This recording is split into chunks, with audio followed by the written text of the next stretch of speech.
Hello and welcome to ATG, the podcast, and I'm very pleased to be talking today to Allison Belan of Duke University Press. Hi, Allison. Hello, I'm very pleased to be here. Thank you for inviting me.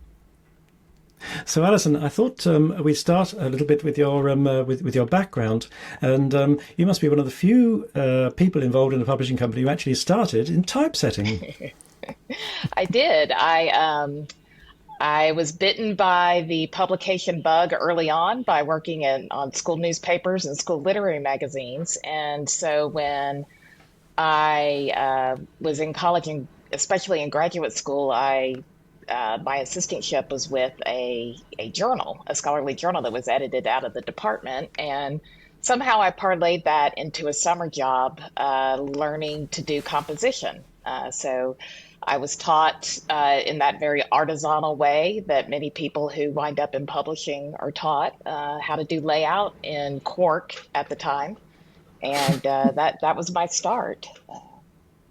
So you could say you were introduced to digital publishing sort of with a vengeance. I was, although fascinatingly, I worked at a place that we still had at least one or two clients who required the production of repro, film output Mm. and cutting and pasting up. So even though I became a compositor in the digital age, I got a little bit of a taste of that paste up life.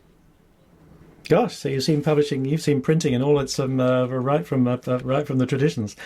Fascinating. But you moved further into the software world. You then worked for some software companies full time. I did. So in the earlier days of the World Wide Web and everybody and every company building a website and trying to build its audience, I ended up working for a very small custom software consultancy that worked with a variety of corporations to build their first sort of B2C websites where they were trying to speak to the end customer. So that included companies like Wrangler Jeans, Blue Cross Blue Shield.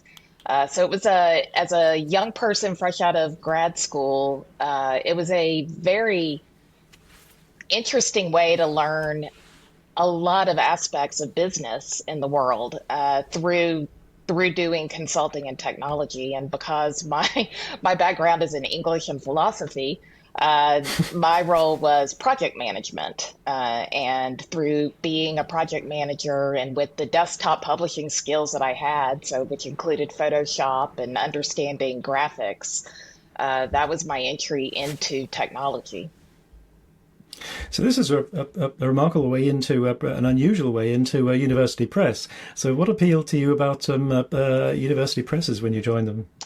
Yeah, so when I was a typesetter, the company that I worked for here in the Research Triangle area, one of the publishers I typeset for included Duke University Press and Oxford University Press. So I had typeset a lot of Oxford University Press books and quite a few Duke University Press journals during my time as a compositor. And after 3 or 4 years in technology and in learning what is involved in project management and just applying that to building software applications on the web, I really loved everything that I learned and I loved the skills that I picked up and the competencies I developed, but I was missing working in publishing. And I thought I was missing the application of my efforts and energy into producing something concrete, a published volume at the end of the process. And so I started looking for opportunities to get back into publishing and just sort of lucked into the timing where Duke University Press's journals department had an opening for the assistant production manager for journals. And I had had that experience and familiarity with Duke journals, plus the exposure to managing projects, managing processes, managing budgets. And I was able to sort of bring those to bear at a time when the press was looking to fill that position. And so I came in as the supervisor of 4 and what eventually became 6 production coordinators who oversaw the scheduling and the trafficking through the production process for our journals. So when I first joined the press, we had, I think, 34 journals on our list at the time. And now we have 65. So the program has grown quite a bit. But I was very thankful to join it at a moment in time where Duke University Press was really focused on growing its journals program. So what's remarkable is, from my experience in publishing, that not many people move from production roles into more general roles. So how did that happen over your time with Duke? Well, I mentioned that I thought what I was yearning for was to get back to type on pages and ink on pages. And I got here in 2004 at precisely the moment that everything was about putting the journals online. And so, in a way that I had not really understood when I first applied for the job, my software background came very much into play. Uh, so, so our department at that time was really we were very, very committed to the production value, traditional production values, and all of our journals were in print. And because we work primarily in the humanities and social sciences, many of our journals primarily remain in print, and that is still a format of value in the disciplines we work in. But we were also learning to be producers of digital assets that needed to go online, and that just really fascinated me. And I felt that it allowed me to continue to learn the technology. So it wasn't really core to my job, but I very much started paying attention to digital publishing practices, new digital publishing technologies, emerging standards, and things like that. And I was able to, with the support of the press, to attend things like the O'Reilly Conference Tools of Change and Digital Book World. So there was that period in time when ebooks were just emerging, that there was a lot of focus and energy in the industry around figuring this ebook thing out. And so I was working on journals and learning about XML and how to make them digital, but also paying attention to the broader industry trends. And so when Apple introduced the iPad and introduced the Apple Book Reader in the bookstore,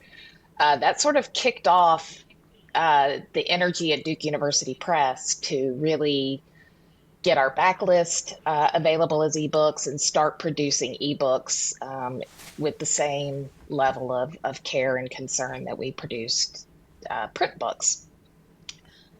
But all of the competency at the press in digital publishing was on the journal side of the house. And I had been the journal production supervisor for 8 years at that point, and I was really clear that I was ready for a new challenge, and that I wanted it to be in that digital space and digital strategy, digital publishing strategy space. So there was an opportunity to sort of assume a role that worked across books and journals to try to port the knowledge and understanding of digital publishing practices from journals over to the book side to kickstart the practices there, and also make sure that we were developing in an aligned way, that we weren't going to have a journals publishing practice and a book digital publishing practice that were headed off in different directions. And one of the reasons that was important is, of course, like most journals, ours were online starting in about 2000. And by 2004, we had built and were managing our own online journal platform and selling directly to libraries with our own library sales team and customer service team. When ebooks came along in 2008, we were one of the very first presses to create an ebook collection and to build our own ebook platform and also sell that directly to the library. So I became the point of focus for both how do we get EPUB-based ebooks out to trading partners and, on people's Kindles and on people's iPads, but also how do we get XML and PDF-based ebooks onto our ebook and journals platform, with an eventual eye toward bringing the ebook platform and the journals digital platform together into one space so that we could really recognize all of the benefits of having the highly aligned, synergistic disciplinary lists that we have across both those programs. You touched on an aspect which I'm sure outsiders would be mystified by, which is within scholarly publishing, the way that journals works and the way that the work and the way the books work is so different. And entirely you different. think that. So it's remarkable that you managed to sort of right from day one, it seems, be able to sort of apply some of the rules from one to the other. It is, and it's been just such an opportunity that I do not take for granted, that I have had the ability to really learn the book business and the journal business. I continue to learn more about both as they evolve. But especially since my start was in journals, I've had more growth to do around the book business. And in fact, this year a big focus of my effort has been we have up to this year had our own book warehouse and done our own distribution, but we did outsource that. So the focus of my past 12 months has been coordinating the overall effort to outsource our distribution, which is an aspect of the book business that I had never really brushed up against before. And that has been quite an education, to move from being concerned about the digital realm to, trucks at docks, and how big is the dock, and how big can a truck can it fit, and how many truckloads need to go down the highway to get our books from our warehouse to our new distributor. Well, this reminds me of one of my first very sad introductions to publishing. I remember going to the warehouse. This was with what was then Longman, now Pearson, and seeing a steady flow of. Actually, no, this was Hutchinson Random, which somebody could be in Random House, seeing a steady flow on a conveyor belt of paperbacks. These were paperbacks that had been returned from the bookshops as not sold. And so I said, what happens to those paperbacks? He said, we burn the lot because it costs too much to restock them or do anything with them. So there was my brutal introduction to much of publishing. It is. And, part of this distribution, this outsourcing process and transition has been destroying a lot of books, because we had a big building. It didn't there was no pressure to pulp, so we had not pulped for many years, or at the scale that we needed to move into this. So that was a painful process. So your current role, you have a lovely title, which is a bit of a mouthful, Director for Strategic Innovation and Services. So what does that involve? I jokingly but seriously say that the title is purposely opaque to allow me to kind of do anything that needs doing. But from an operational point of view, purely operational, one thing it means is that the technology operation at the press reports up through me. So we have an IT team that manages our network and our desktop, but also we have a couple of programmers and database administrators. And then we have a team of sort of product owners who are, they wear many hats. They each have ownership over one of our major business systems that drives our business. So one person is the owner of our bibliographic database, our title management system. Another owns our fulfillment system, our order and fulfillment system. Another is our web platform product owner. So by having those two teams together, we're able to really rapidly see potential for efficiency, potential for innovation, We're able to respond when the business has a new idea of something they want to do. And because the we manage all the systems that the business flows through, we have a something of a holistic view on it that I think it is difficult to get when you are um, a project editor or an acquiring editor. To a certain degree, publishing is very much you have your realm and you know a lot about it and you know how you hand things off and interact with the marketer next door or the designer next door, but it can be very difficult to get the entire picture, and I feel like we're in a unique position to get the entire picture, which kind of goes to the innovation part of things. I have retained, as my role has evolved over the years, I have retained that responsibility for keeping an eye on what's going on in the broader industry and um, sort of ringing the bell here at the press of like, hey, we're going to need to get up to speed on this. We're going to need to start incorporating this. And of course, the last couple of years, that's been all about AI, what's going on in AI and understanding it. It's also been about accessibility. So one thing my role means is when something sort of transformative about our operations or our business needs to happen and it doesn't live squarely within one discipline, within one function here at the press. I'll take ownership of that. So I coordinated our accessibility effort in response to the European Accessibility Act, and now the ADA Title II rule update, working with our EDP director and our journals publisher and our book publisher. But just sort of laying out the scope of the effort that we needed to undertake and what our target end goals were and how to accomplish them.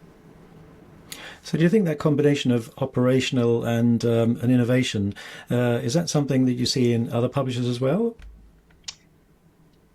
I don't as much. I mean, I think that there obviously are people, individuals at publishers who have that, who can do that. But in terms of investing in a role and really kind of supporting and building around that kind of function, I'm not aware of a lot of them.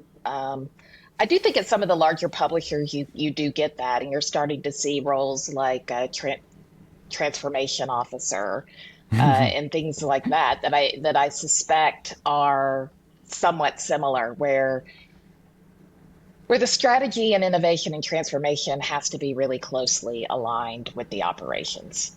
Um, Mm. I've certainly seen examples where strategy is not tied as closely as it should be to operations, and have seen um, things not be as successful as they could have been. So I'm obviously it's what I do. So I'm very much a proponent of innovation being grounded in what the business is and how the business works and what the business needs. And I honestly, think that what the makes a business is ready for. Because if you yeah, yeah. start pushing something that people just do not get behind, you're not going to get anywhere. Absolutely. I've had more than one conversation with people with innovation in their titles who complain that they innovate till the cows come home, but nobody ever takes seriously what they Yes. what they it never gets adopted. So I think the combination sounds like a very healthy combination to me. So you're responsible for publishing strategy, but that doesn't mean choosing the titles, presumably. No, and in fact, I'm not responsible for publishing strategy at this point. It started off as Mm. digital publishing strategy. It is now Hmm. just more broadly, um, where do we need to pivot as a business? Uh, so so no, I do not have any role in our editorial vision on either the book or in either the book or the journal side. There are extremely talented Mm. people who make those choices. But presumably you were involved in the setting up of the Scholarly Publishing Collective, which I think was 2021. Yes, yes, that's been one of my most fulfilling endeavors, which was recognizing that because Duke University Press, starting in the early aughts, had invested in building a library sales team, a direct to library sales team and a customer support team. And we had invested in our own technology platform and those technology skills. We had the software to take subscriptions and to sell and fulfill digital access. These are things that by 2020, very few other university presses of our size could pull off, even the ones that also have significant journal programs. And so what we were finding is, as our journal's marketing director was out at conferences, she would continually speak with other journal directors, saying,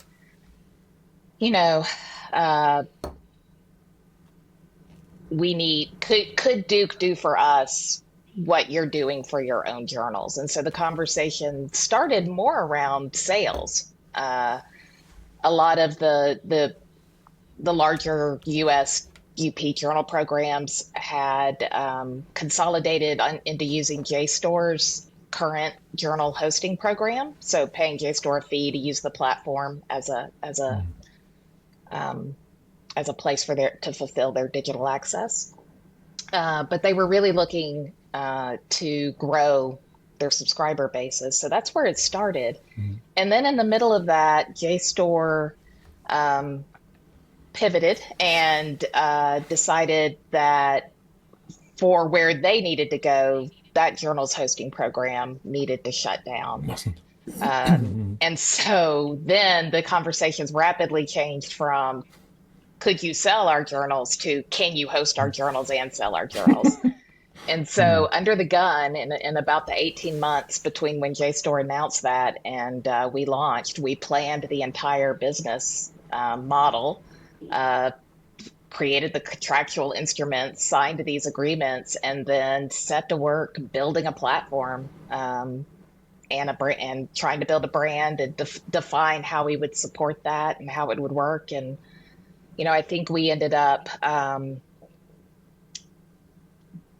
migrating about 150 journals from the JSTOR platform to the Scholarly Publishing Collective, and managing the conversion and migration of about 140,000 articles to fit on the platform, and got it up and running and launched it so that we could serve access on January 1st, 2021.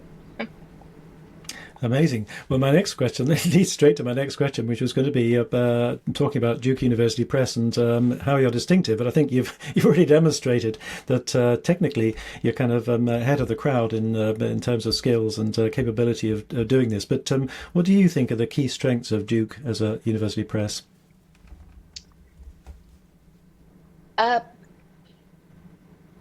One, I think that we are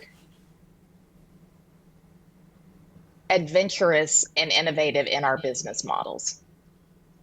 So going back to 2004, when we saw that if we only participated in journal aggregations, that would eventually undercut what sustains our entire press and our mission, which are direct to journal subscriptions from institutions.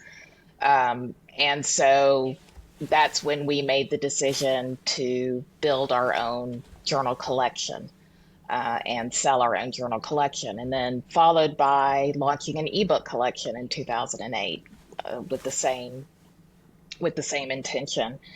And then followed by partnering with Cornell Libraries to sustain Project Euclid, which is a math discipline focused aggregation and platform, to the Scholarly Publishing Collective. So I think that it's what's distinct about the press is that first we have a business idea. We see an opportunity, and we have have a good record of moving quickly to be able to capitalize on Yeah. that. And along the way, we have built this technology and human skill infrastructure to support that we can now leverage to do even more things on the business side. So at this point, yes, I do think we are unique in the skill sets we have and the within, especially the technology skill sets, and how rapidly we can kind of gear up to support whatever the next thing that comes down the pike that the business wants to act on. You mentioned Project Euclid, which, speaking as a publisher, it's sort of not for the faint-hearted, trying to sort of deal with complicated equations and setting those. But as I understand, that already existed before you took it over. It did. It was built by Cornell Libraries in based on grants, I think Mellon grants, in 2000.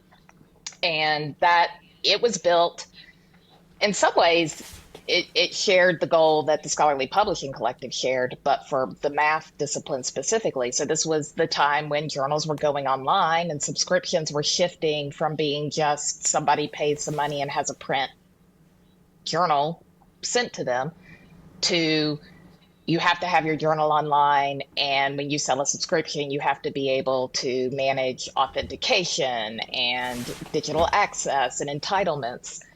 And for those who are familiar with the mathematics discipline, a tremendous amount of the important publishing is independent still, comes out of either major mathematical and stats societies, or very prominent journals are published out of university math departments. So those, especially the smaller journals who didn't necessarily have the American Mathematical Society behind them, needed a solution to be able to sell and fulfill what libraries were wanting at that point. And that's why Project Euclid was built by Cornell Libraries. And early on, Duke University Press's director at the time, Steve Cohn, consulted with Cornell Libraries because we had one of the major, we are the publisher of one of the most prominent, highest impact math journals that is not associated with a math society, and that's Duke Mathematical Journal. Mm-hmm. So Duke Mathematical Journal became one of the first journals to launch onto Project Euclid when Cornell Libraries launched the math platform. And what's beautiful about Project Euclid is that it is an online journal and book and proceedings platform built for math. So from very early on, it was LaTeX smart and could take LaTeX inputs. And as soon as HTML was capable, it could display maths in HTML.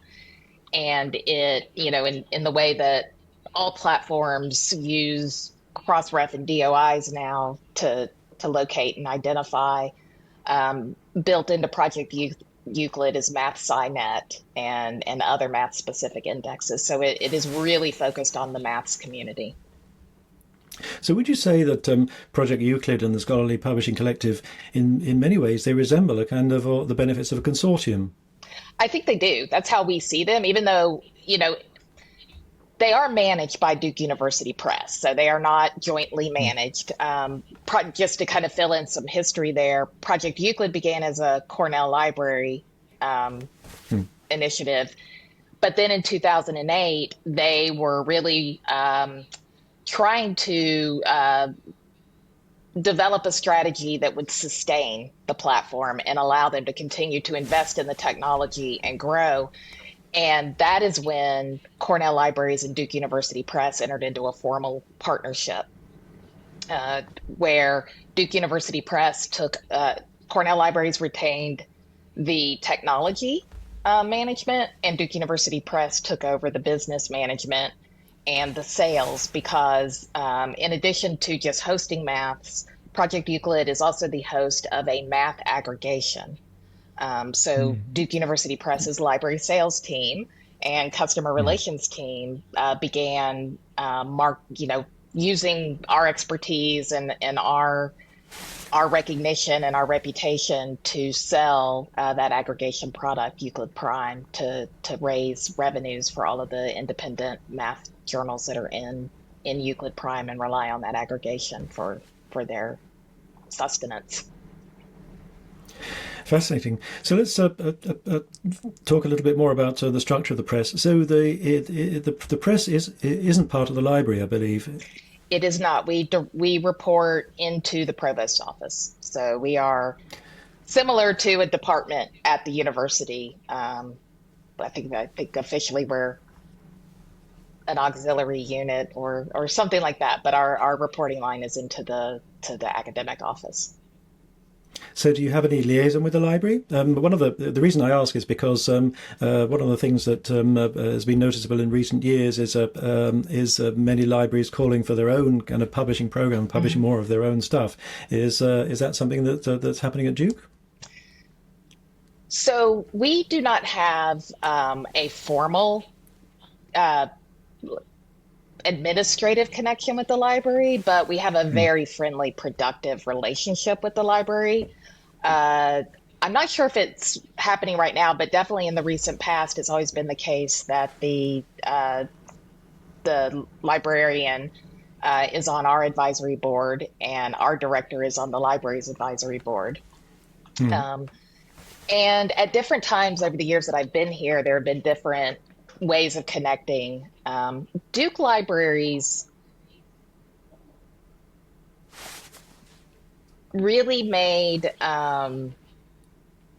it a focus to support Duke faculty in digital humanities style projects. So more just born digital projects rather than trying to stand up a more, a journal publishing practice, even though they do, I think they still host some OJS journals, but really where they were focused, it was on building out what digital humanities projects might look like and what smart management of them are. And that's been a nice point of occasional collaboration between us because it's not guaranteed, but sometimes a Duke University Press author or journal editor will be Duke faculty and will have a digital project that they want to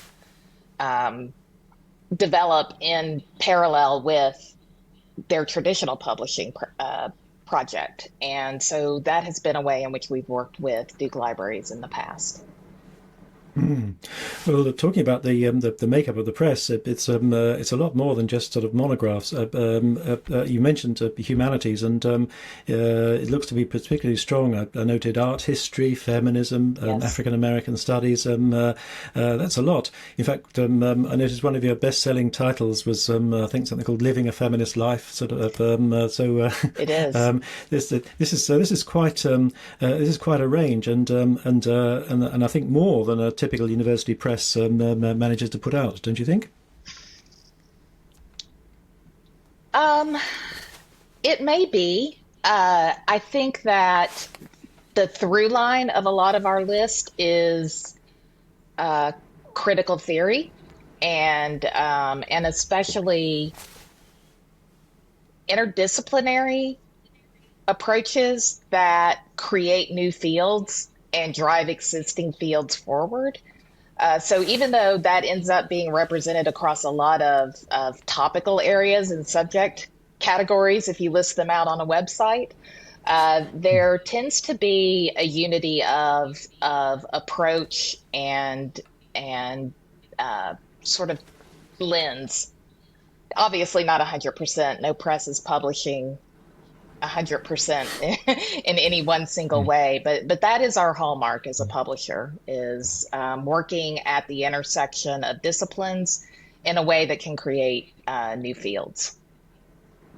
Is that something that's characterized the press all the way through, or do you think that's something that sort of happened since you've been there? That really started in the 90s when Stanley Fish became the director of the press.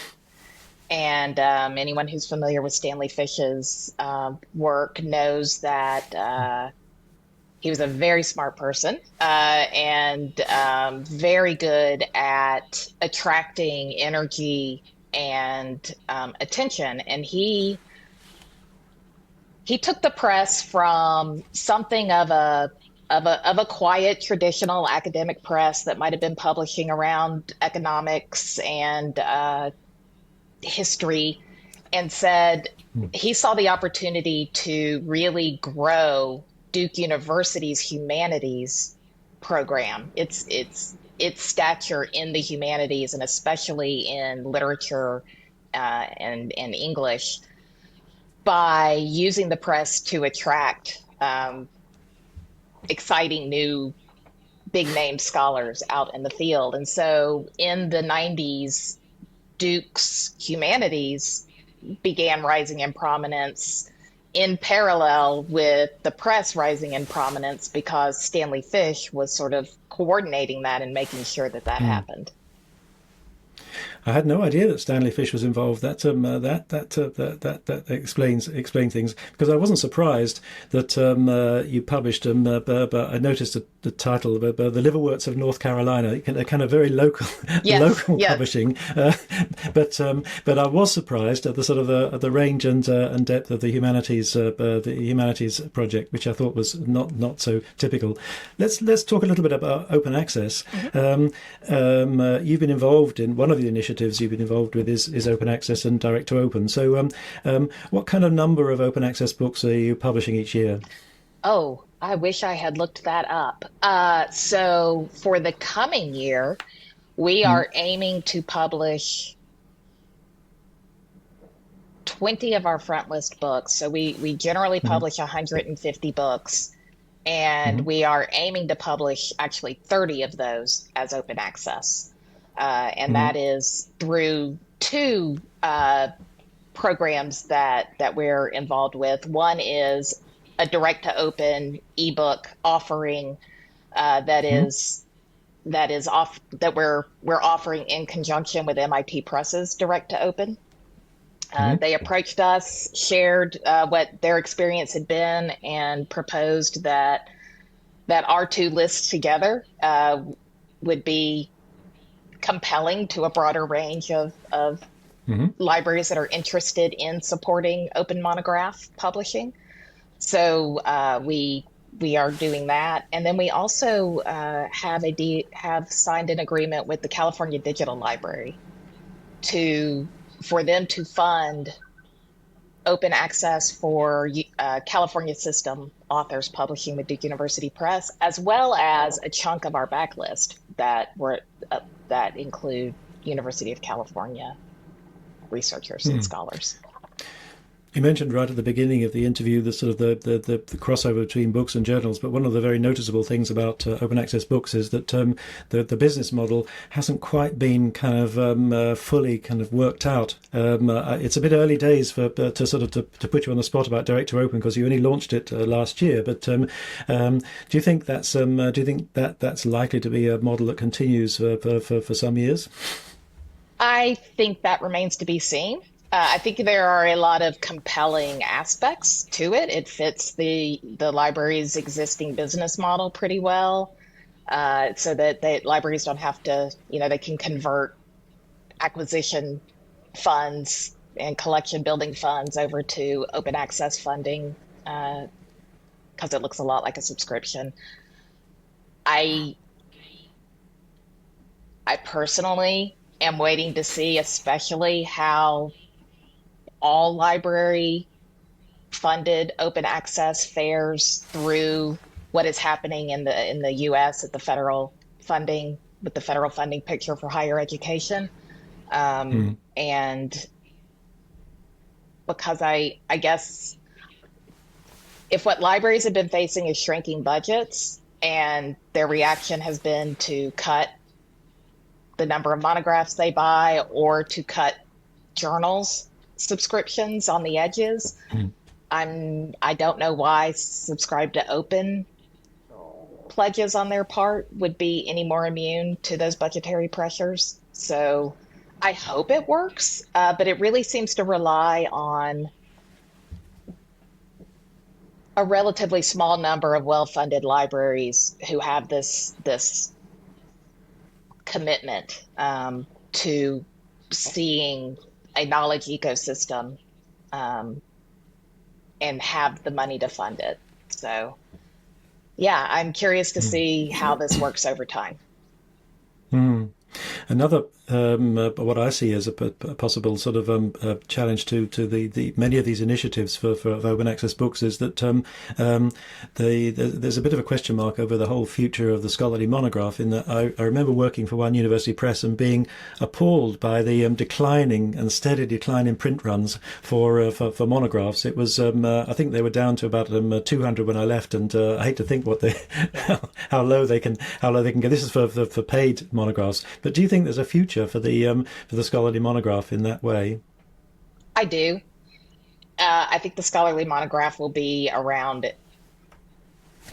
as long as it is important in universities to demonstrating in the disciplines that it's important in to demonstrating achievement in that discipline. Um, that doesn't mean that that wouldn't change.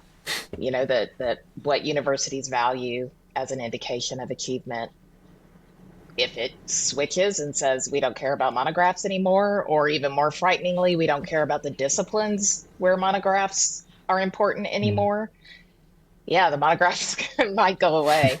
Um, Mm. but it's not just that it's required for tenure. I don't mean to say that. It really is a valuable form of thought, of engaging in thought. And maybe Mm. exactly how they are right now, where the introduction always gives you the overview of the book, and then it's, piece by piece, each chapter examines a different. That may change, but the idea of engaging in the depth and breadth of thought that it takes to produce that long form, coherent argument, I, that has value beyond the format, beyond the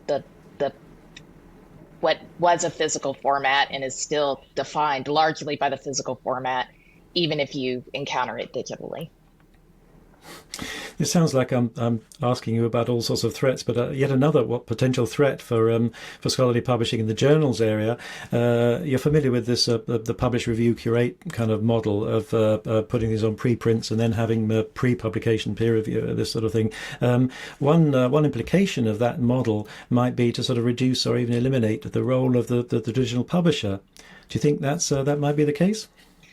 That's a really good question. And, because we are the publisher of a very prominent mathematical journal, and on the backbone of that have become the publisher of several other high quality mathematical journals, we've probably had more experience of what it means to publish a journal and sell subscriptions to it when the vast majority of the content is freely available on a preprint server. Because for Hmm. decades, mathematicians and physicists and everybody, people in those fields have been putting their early versions of their works on archive.org. And honestly, it does not seem to have hurt.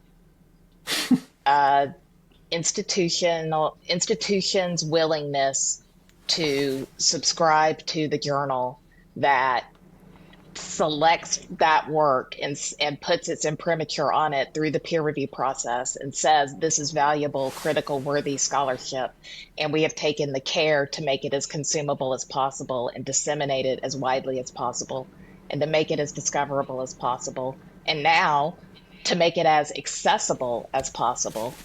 um, the things that hurt our subscriptions are outside of that. They are more driven by library budgets Hmm. and collection strategies and things like that. But so Hmm. based on that experience and the relative lack of energy around humanities and interpretive social science preprints, that's not really a threat.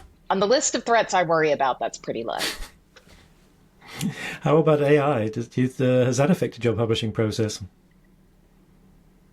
Timely question. It has certainly affected like every conference and call and meeting I go to. It's been the topic at the top of everyone's mind for going on 3 years now. It has not uh, systematically affected our publishing process in any way. What I see happening at the press is individuals in their work figuring out how AI tools can help them do their work.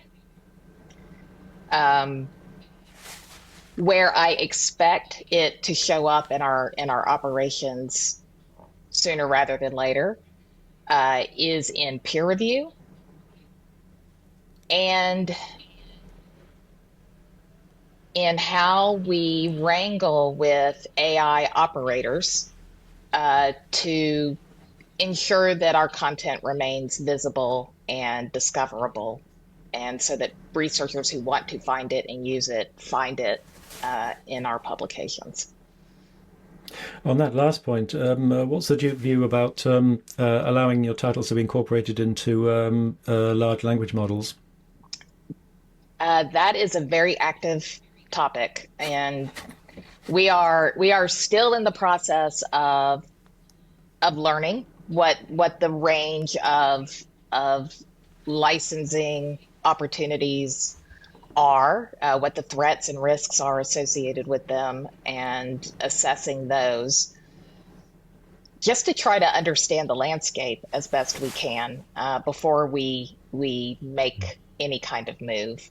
So to date, we have not licensed anything. You know, we assume a good chunk of our stuff has been Being consumed and used. used to train at some point LLMs, but and we know from the Anthropic settlement, we have a list of our books that were pirated to do that. So we're not actively licensing, but I think that we will make a decision about how to license and what to license in the next little while.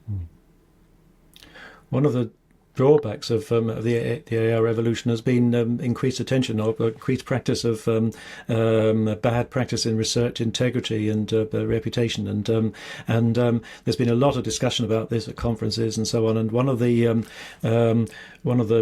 disheartening aspects has been, I think, a little bit of passing the buck with sort of all the agents involved saying it's not our, we're not the ones to fix it. Has Duke been affected by problems with research integrity in the journals or the books?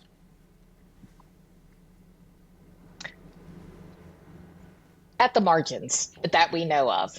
And that is where, I say where we'll see AI sooner rather than later. I think that, we are also assessing right now which of the vast myriad of AI plugins and services related to peer review and research integrity will best fit our disciplines and our needs. So I think we would be I think we'll be piloting some tools in the peer review process and in the research integrity space. What we tend to run up against still are the more traditional, what seem kind of quaint forms of research integrity, which are plagiarism. So we definitely screen for that. We are experiencing an uptick in submissions and in low quality submissions in a couple of our journals, and those are the ones that skew more toward the social sciences.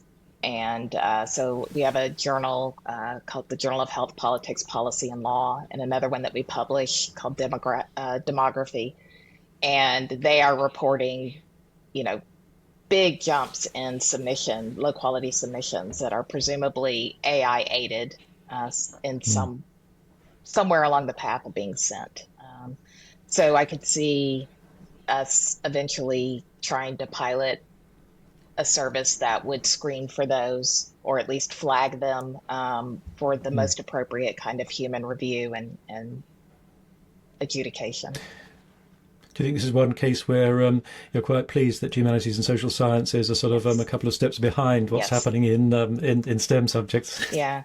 Well, and I mentioned that a big part of my role has always been sort of keeping an eye on what's going to come down, what's on the horizon and what we need to be thinking of. And one thing that I figured out, and it's sort of my rule of thumb, is that whatever is affecting STM or STEM is going to be a factor in our world in, say, the 7 to 10 year range.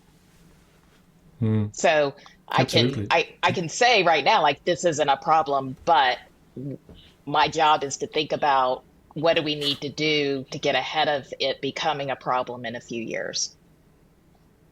Hmm. Well, finally, your entire career has been surrounded by books and journals. Do you still get a chance to read for pleasure? I do. I do. Um, but I read primarily speculative fiction. So I do not read Speculative? around the materials that we publish very much. I mean, I read some of our stuff, especially the stuff that hits big and we publish some beautiful things in poetry and theater. So there's always good stuff available. But my pleasure reading tends to be for pure relaxation and imagination. And do you read in print? Do you read print or do you read digital I content? read on a Kindle e-ink reader. And that is largely because a lot of my reading is at night, laying in bed, and I don't want to disturb my husband with a light, a desktop lamp. So when I go on vacation, I read.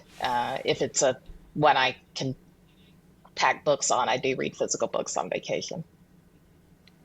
Okay, so you are to some extent a child of the digital age. I am, and that is very latter day for me. The Kindle e-ink reader didn't come out until, well past my graduate training. So, but I don't think I am a very successful reader on anything connected to the internet. So I don't read on my phone or my iPad. I like that e-ink. It is here for reading. So to the extent that an e-ink reader is the digital equivalent of a print book, that is what I constrain myself to. Fascinating. Well, thanks for this. It's been lovely getting this great insight into what I think is a very unusual and innovative university press. And I look forward to seeing not just the new titles, but all the sort of further new initiatives from you and your team. So thanks very much for your time, Alison. Yeah, well, thank you very much. It's been a real pleasure to get to reflect on the press's, my history and the press's history and where we are now. So thank you for that opportunity.